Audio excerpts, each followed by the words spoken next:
түндүккө барып калсаң сап дешет. Орусто жүрсөң ичкилик деп кеп кылат. Анан кантип улут өсөт, мал өсөт, бул бөлүгү кыргыздарды жеп турат.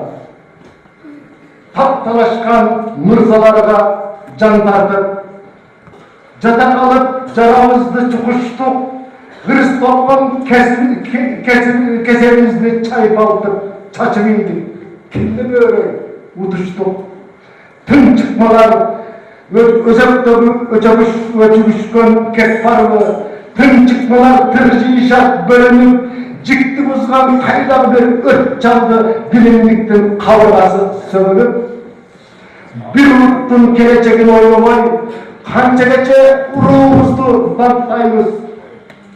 Качан бүтөт шапар тээп тойлобой, качан элдин бүтүндүгүн сактайбыз? Мен кыргыздын